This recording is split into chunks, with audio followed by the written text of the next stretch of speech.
In Week 12, we will be visiting the Cleveland Browns, who sit at a 5-5 record, while we are still over here at 8-2. And this is definitely a very big game. All division games are big because it doesn't actually matter how good your record really is. The only thing that matters about it is that you just beat out everybody else in your division, have a better record than them, so you get first place in your division and earn a playoff spot. And the Cleveland Browns, they are definitely not out of the race yet. They are only a few games behind. So with my XP I earned from the last episode, I decided to max out my zone coverage to a 99 and make my tackling from an 81 to an 84.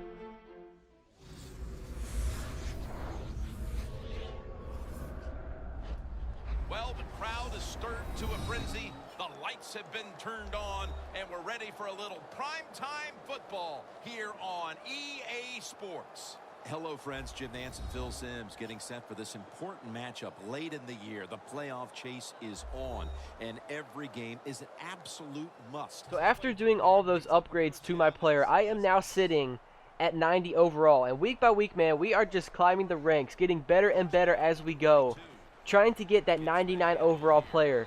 And if you guys remember from last episode, I got all of that XP because we hit 2 huge milestones in one game for our player on this season. We now have 100 tackles and 5 interceptions on the season, which gave us all that XP to upgrade our player with. So as you saw, decided to make my zone coverage now a 99 overall, as well as making my tackling from 81 to 84, and our player is now 90 overall. So we are getting closer and closer each week that we go by to being a 99 overall. And as I was saying before, the Browns are definitely not out of our division because they're only 3 games behind, and if they defeat us today, they will only be 2 games behind us.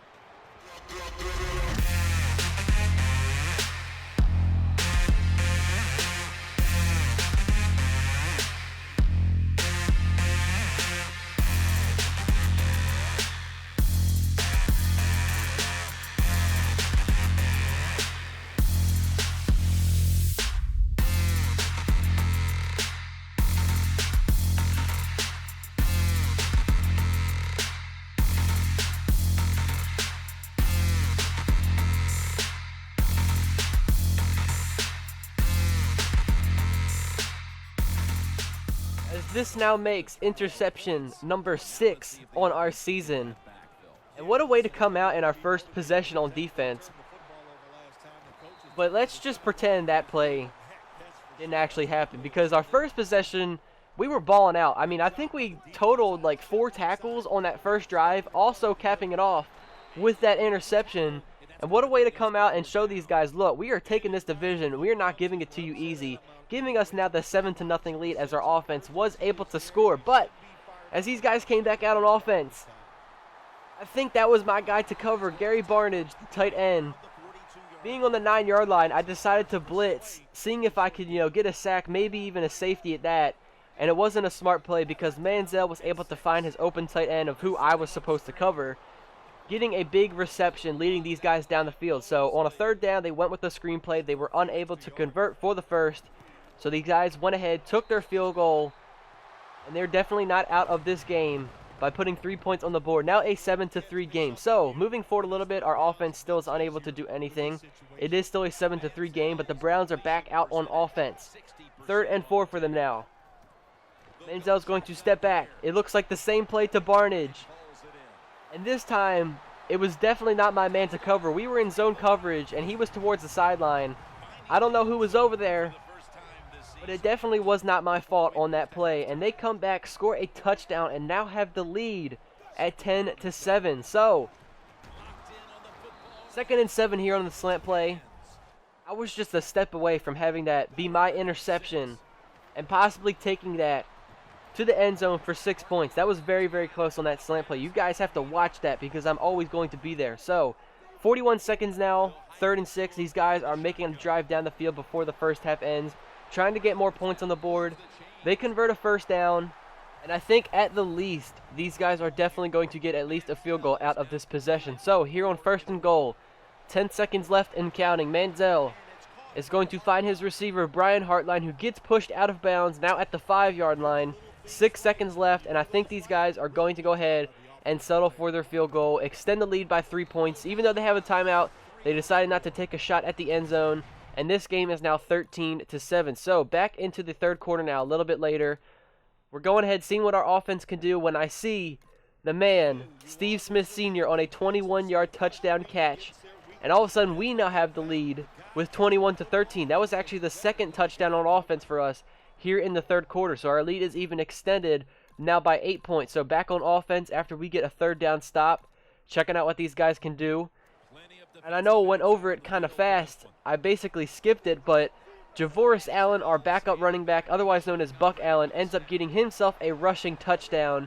And we now have the lead even extended with 28-13, and this game is looking good. 8 minutes left now in the fourth quarter. Make it 6 minutes, as the Browns do have the ball on offense, so obviously they are looking to make a drive out of this and get some kind of points. Another slant play. I just need to get one step ahead of myself when I see those slant plays happening to try and jump in front of the route and get an interception, because they kept doing it quite frequently in this game. 3rd and 10. He finds the wide open receiver, Josh Gordon, who for some reason is still a player here in Madden. I'm not exactly sure why, but 10-yard line now, 4 minutes and counting. 2nd and 7. Johnny Manziel.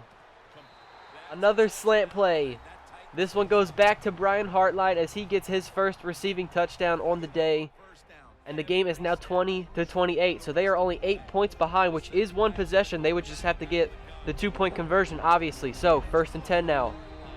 Back to his tight end, Gary Barnidge. This guy had a ton of receptions on the day. 3rd and 2, Johnny Manziel. He's trying to scramble, and I missed the tackle.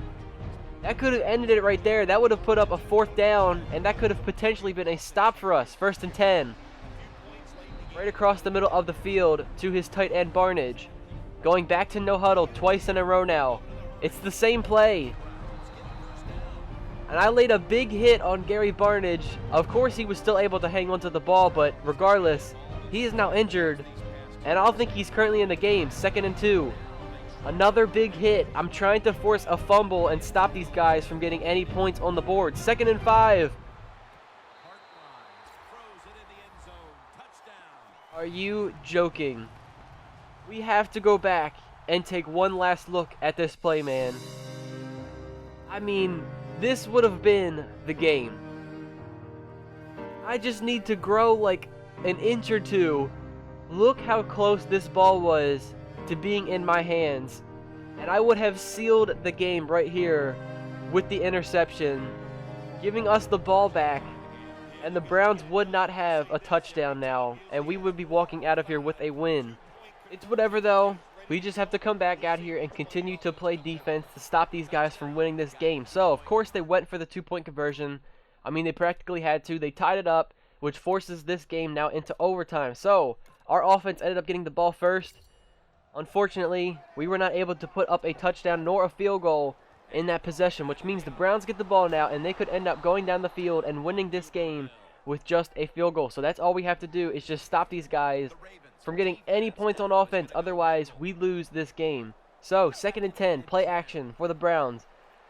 Johnny Football, he's thrown this one up deep, man. And the guy who hasn't even played an NFL snap in, what, 2 years, Josh Gordon, gets a catch. Jimmy Smith, you cannot be letting up these huge receptions like this in overtime. 3rd and 9, they complete another 1st down. That wasn't my guy to cover. We were in a zone, and that wasn't even my zone to cover. So 2nd and 10 now, going with another slant to the receiver. It's a 1st down. That is 442 passing yards on the day, man. We have been such a good secondary this whole season, and now we're letting up over 400 yards. And then this play happens.